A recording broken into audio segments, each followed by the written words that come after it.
Welcome to the world's #1 fitness business podcast for health club owners, gym managers, and fitness entrepreneurs. As always, this will be a great show as we have another expert to help your fitness business and your career. We'd like to thank our premier sponsor, Active Management, for supporting us, and we highly recommend becoming a member of Active Management to strengthen your business in 2016. There are loads of resources members receive, so join the Active Tribe today at www.activemgmt.com.au. Now that's enough from me. Let's welcome the show's amazing host, Chantal. What's on this week's show? Thank you, Harper. Hey, everyone. I hope you've had a brilliant week. In today's show, we are going to explore the topic of branding. It's an area we haven't gone into huge detail about in the past. So I've gotten in a branding expert, Rachel Bevans from the Healthy Brand Company, and she is talking to us about what we need to consider when developing our brand. Also on the show, we have Pam Kufahl from Club Industry, who is coming on to tell us about this year's show, which is coming up in October, just around the corner. And this week's Quickfire 5 features none other than John Lee Dumas from Entrepreneur on Fire. It is definitely going to be a jam-packed show. Before we get stuck into that, I wanted to say hi to two of our tribe who I met last week, Jono from Australia and Nathan from Hong Kong. It was so good meeting you guys. I know that you're listening, so thank you so much for your support. I love it when I get to hear firsthand that you guys are enjoying the show, so thank you. So the event where I met Jono and Nathan was the NPE Mega Training event, which was held in Sydney last week. I've talked about it on the show previously, and it was a really fascinating event because it was not only a great opportunity for me to hear about the most common challenges that fitness business owners are facing, but it was just great to see people networking. It was a really, really great experience. Anyway, one of the popular topics of conversation that was being discussed was around the challenges of recruiting and keeping great staff. It's definitely an area that we have discussed on the show before, but my question to you guys is that something that you find challenging within your business, the whole staffing issue? Is it a topic that you would like us to discuss more in future shows? So let me know. Hit me up on Chantal at fitnessbusinesspodcast.com. Quick favor to ask you guys, if you are enjoying the show and if you found out that you've been able to grow your business as a result of the things that you have heard here, then could I ask you to do me a huge favor and jump onto iTunes and leave us a review? I would be incredibly grateful because you leaving a review and your support basically helps us to continue to deliver the show to you each week. All you need to do is go onto iTunes, then podcast, type in the Fitness Business Podcast, click on ratings and reviews, and then click on leave a review. That's it. It's really simple. So thank you so much in advance, guys. The Fitness Business Podcast is very appreciative of our podcast partners. Here's a quick word from one of our partners. Tribe Team Training are the world leaders in getting more members engaged, retained, and paying extra for small group training. Now, Tribe, this week's Flashback Show is show 22, when we're on the subject of people in our business. In that show, JT from Active Management talked to us about focusing our attention on human resources and why not to rely on traditional demographics for your marketing. It's a really good show. It was a little while ago, so it's show 22. If you missed it, go back, check it out, and you can find it on iTunes or at fitnessbusinesspodcast.com. Last but not least, next week, I'm so excited about this. Next week, we kick off Podtober 2016. And I have a really sensational lineup of guests this year, including entrepreneur and podcaster John Lee Dumas, the author of Hug Your Haters, Jay Baer, and the chairman of URSA, Rasmus Ingelslev, plus much, much more coming up next month. So I cannot wait to launch Podtober. So make sure you listen in over the coming weeks for some seriously good content that is going to be coming your way.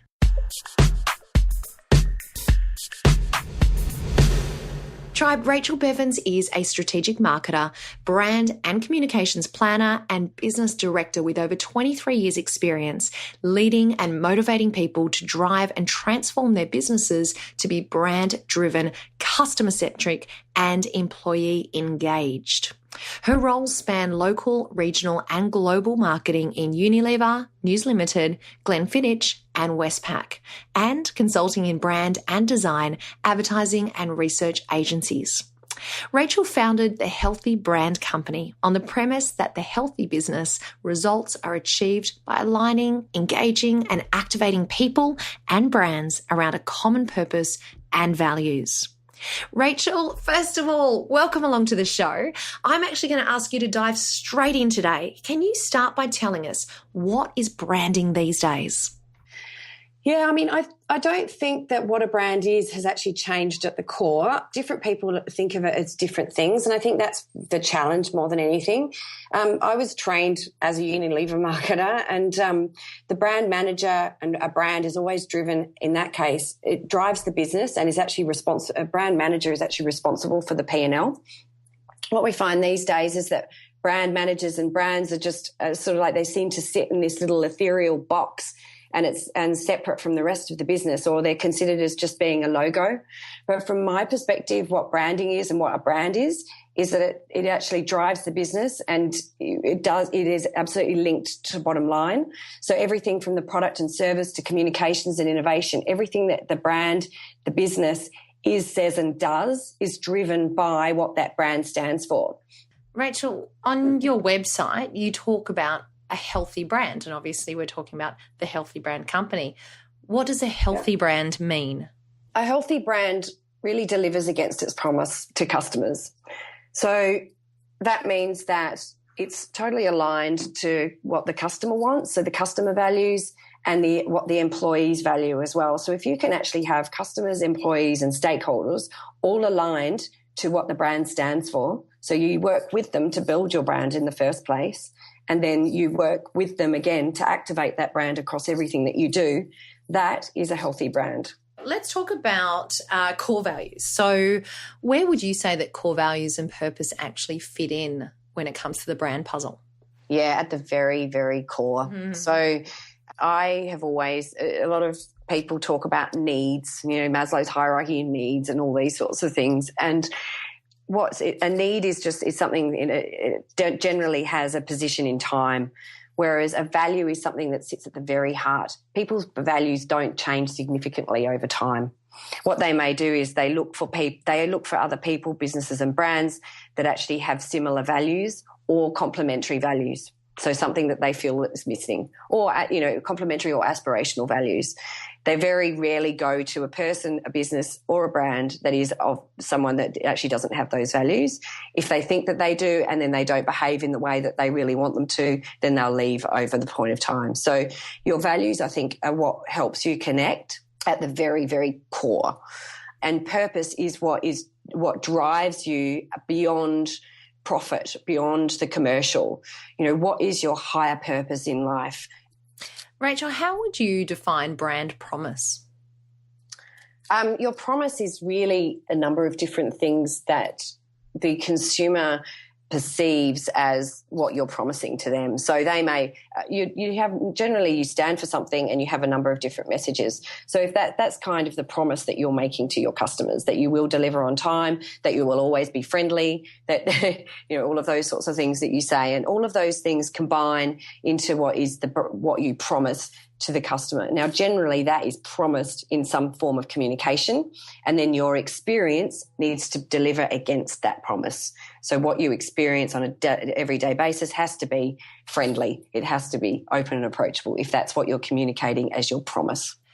Okay, I'd like to dive into internal versus external branding. Do you reckon you can give us a bit of a definition, or maybe help us better understand brand by explaining our internal brand versus our external brand?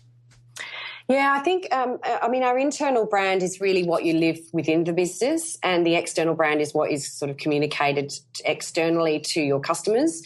They should be, as I said, with the definition of a healthy brand, they should be inextricably linked. So you really want to be building an internal brand that if you want to be communicating that you're friendly, open and approachable, your internal brand, your employees need to experience friendly, open and approachable themselves. So your recruitment policies, your benefits to the employees, the culture, the environment has to be friendly, open and approachable for them. They also need to understand how to deliver a friendly, open and approachable experience, whether they're product managers or fitness people or sales guys or whatever they are, how they actually provide that experience to the customers, and that then becomes the external brand. So if you can see that if the internal and external brands are aligned, that means that everything that you promise, you will deliver against your experience. Great explanation. Thank you for that. Now, I want to get kind of up close and personal with our tribe members now, because we've got a wide variety of members that listen into the show. And basically, I'm hoping that we can maybe run through a couple of different scenarios and you can give us a bit of advice along the way. So the first one I have for you is this: a small outdoor mobile trainer. Do they need a brand? Yeah, I mean, I think everyone needs a brand. It just depends on how much work you really need to put into developing that brand. So a one-man band, your brand is essentially what people see. So, and that's what they see and what they experience. Whether you put a lot of work into that, by getting consultants on board and doing research and all that sort of stuff, or not, agencies to develop your identity, etc. If you can do that at a bigger level and at a smaller level, you just need to know what you stand for and communicate it and behave like it. So if you're the outdoor mobile trainer who is, I don't know, always there when you need them, and, you're not there on Sundays, so you kind of need to define who you are, what you stand for, and how you actually deliver that.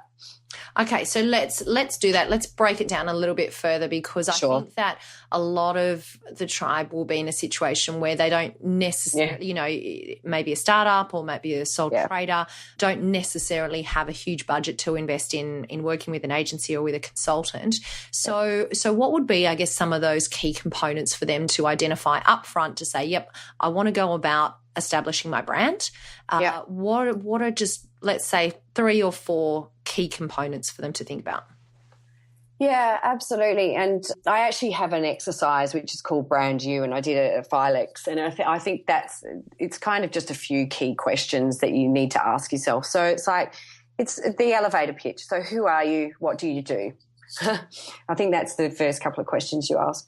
And then the next question is, how do you go about it? So do you go about it are you fast? Are you flexible? Are you fresh? So how do you go about it? And I often think that when you're asking that question, and that's kind of your attitude and behavior, when you're asking that question, you just kind of think of different associations. And this is where people laugh always at these games. But what kind of an animal are you?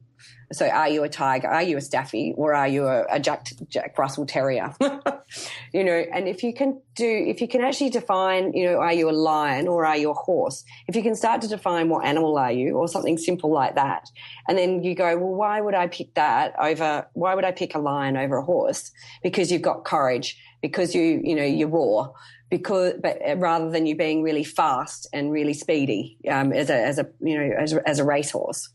So, you can see that if you can start to pull out what your personality is and what your behaviours are and what your attitudes are by association as to what animal are you, or what famous person would you be, or what, because often it's hard to ask yourself that question, like, what do I, what's good about me? What do I stand for? It's actually quite a hard question to recognise yourself in a lot of cases.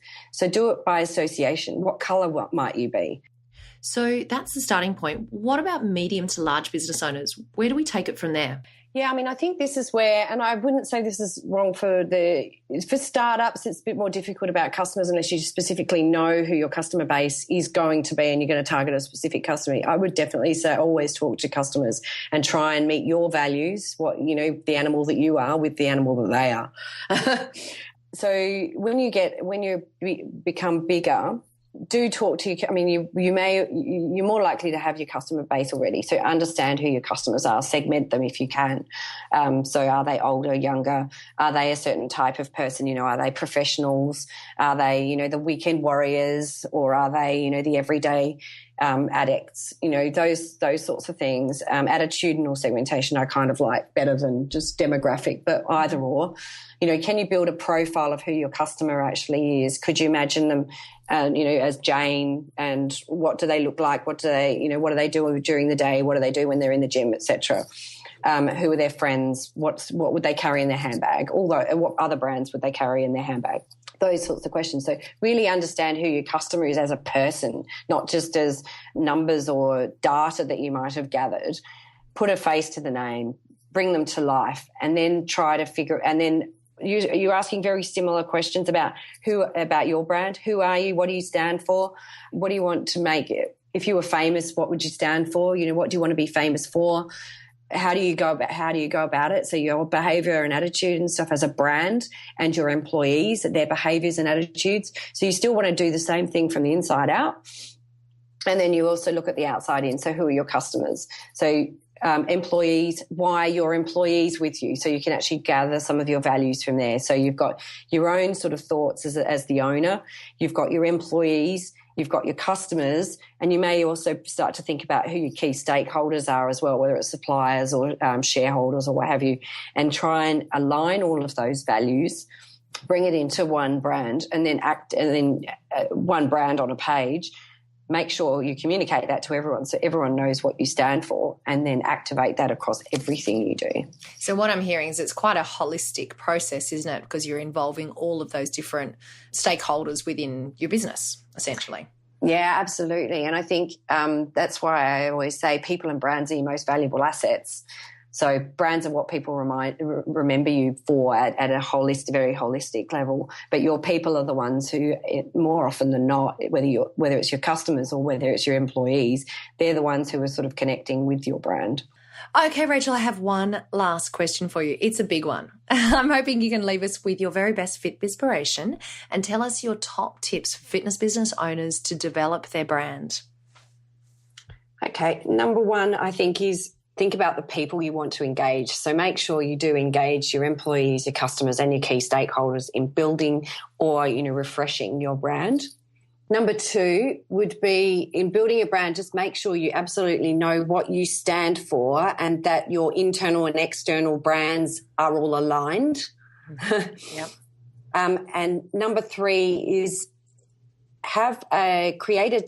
once you know what you stand for, is create a distinctive brand identity that you can use consistently across all of your touch points, and then make sure that you do integrate your brand and the identity across everything that you are, say, and do. So all of your communications and all of your experiences for your customers, your employees, and all your key stakeholders. Great advice. I really, really love it. Rachel, thank you so much for joining us today. Thanks for kind of really helping us understand brand better. I think it's a really important part of our business. It is something that we need to think about no matter what size our fitness business is. So I want to thank you so much for sharing your expertise with us today. My pleasure. Thank you. The Fitness Business Podcast is very appreciative of our podcast partners. Here's a quick word from one of our partners. Professional facilitation with a group of non-competing owners to stay ahead of the industry curve is the USP of Rex Roundtables. To find your local roundtable, go to rexroundtables.com. That's rexroundtables.com.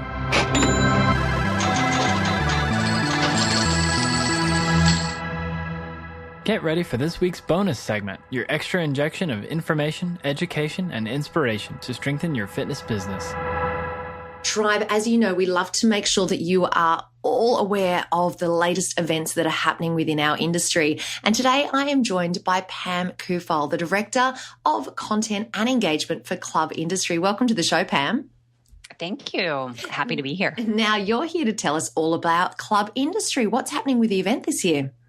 Correct. Yes, we're really excited about the event this year. The Club Industry Show occurs on October 12th through the 14th in Chicago, Illinois, so it's not too far away.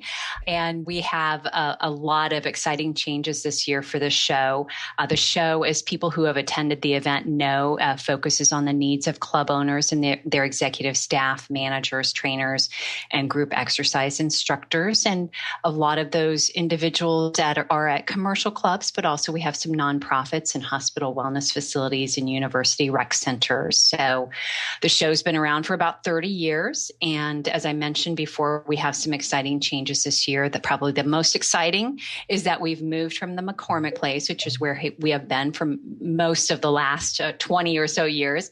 And we've moved this year to the Hyatt Regency Chicago, which really allows everyone to be under one roof instead of traveling between hotels to the convention center. So that's going to be exciting because when you see people at the hotel, you will know that most of them are part of the club industry show. So it really allows for better networking.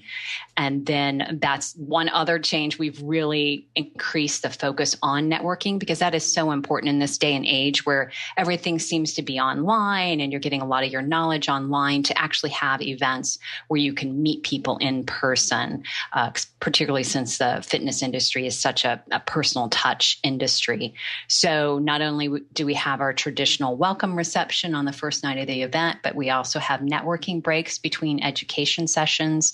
We have a happy hour on the exhibit hall floor, and we have a networking nightcap event. So a lot of exciting changes there. And then in the conference portion of the show, we have experts in the industry serving as our track chairs, so we can put together the best education program in the industry, or at least we feel it's the best education program.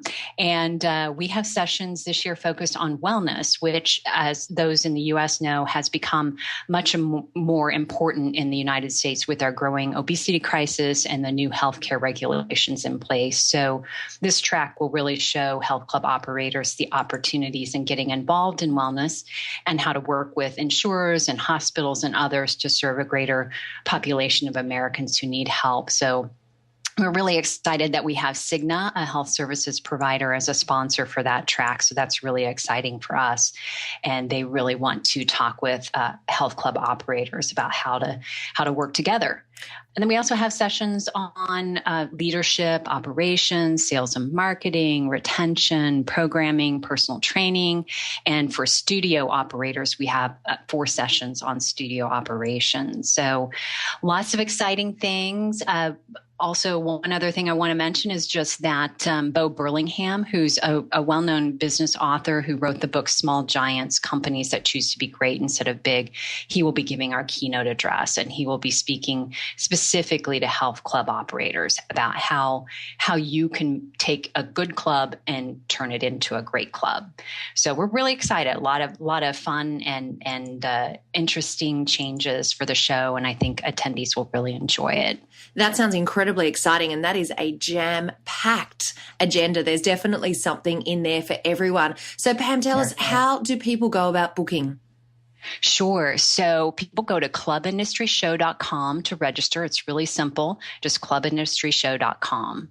And can you remind us one more time, what are the dates of this year's event? Sure. It's October 12th through the 14th, and it's at the Hyatt Regency Chicago. Well, I think that sounds like a really exciting event. Heaps and heaps of stuff going on, a huge agenda, definitely a great opportunity to be networking, as you say. So Pam, thank you so much for coming on the show and telling us about the 2016 Club Industry Show. You're welcome. Thank you so much for having me on. Quickfire 5. Tribe, as I mentioned earlier, today's guest for the Quickfire 5 is John Lee Dumas, the host of Entrepreneur on Fire, and our special guest coming up next week. Let's get stuck straight into your Quickfire 5 questions. So tell our tribe, why do you do what you do? I do it for the ripple effect. It's really 2 words. Like, I just love that third degree of separation where my show has inspired somebody to do something that they're inspired by, and then they are actually making an impact on somebody that I would have never had any contact with. Like, I just love that ripple effect. Oh, I love it too. And I've got to tell you, I am personally inspired by you. Yay. So it's working. What's the best piece of advice that you've ever received? try not to become a person of success, but rather a person of value. That's an Albert Einstein quote. It's something that I completely missed the ball on for the first 32 years of my life. But when I finally realized I'm going to focus on becoming a person of value first and foremost, everything changed. I launched EO Fire, and here we are 4 years later, 1,400 episodes later, having a blast. That's awesome. And tell us, what's a personal habit that helps you become better at what you do? Prioritizing sleep. I am adamant on getting at least 8 hours of sleep every single night. I'm not 100% active, or I'm not 100% on my game unless I am absolutely locked in with 8+ hours of sleep. I don't believe anybody who says they can get away with less. I just don't think you're operating at top percentile. So prioritize sleep. It's really interesting. And I just want to say, Tribe, so many of our successful guests, that has been their answer. Which really? It blows me away. I cannot tell you how many people that I've had on the show that I've asked that question who are very, very successful in what they do, in the fields that they do, and that's the answer. Well, for so many years, it was like this stamp of pride to be like, I can get by with 4, 5, 6 hours of sleep. And the answer is, no, you can't. Oh, you are so right. And as a matter of fact, JLD, we actually had a sleep expert on the show, and it was one of our most popular shows. So there you go. Awesome. Yeah. So tell us, what's one book that you would recommend and why?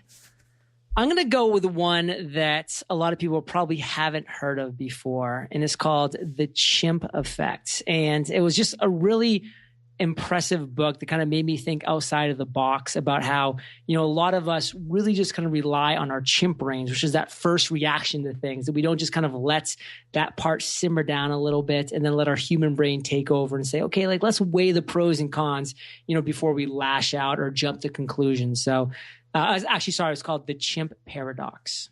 The Chimp Paradox. We'll check that out. We'll make sure we put the link in today's show notes. Now, last but not least, why should our tribe come back and listen to the main interview that we're going to do? Well, hello, because we're going to be dropping value bombs up on your head all day long. I love it. JLD, thank you so much for joining us for the Quick Fire 5. It's time for the Fitness Business Podcast Wrap. Tribe, here are my top takeaways this week. Rachel said that your values are what help you connect at the very core. She said that purpose is what drives you beyond profit. I love that. Purpose drives you beyond profit. She said if your internal and external brands are aligned, it means that everything you promise, you will deliver against your experience. She also said that you need to know what you stand for and communicate it and behave like it. Last but not least, she said that when developing your brand, be sure to consider your own thoughts and wishes, your customers, your team, and your business stakeholders. Okay, Tribe, don't forget, next week we kick off Podtober with John Lee Dumas. I cannot wait to bring you that interview. Thanks for joining me for another week of the show. And remember, what you leave behind is not what's engraved in stone monuments, but what is woven into the lives of others.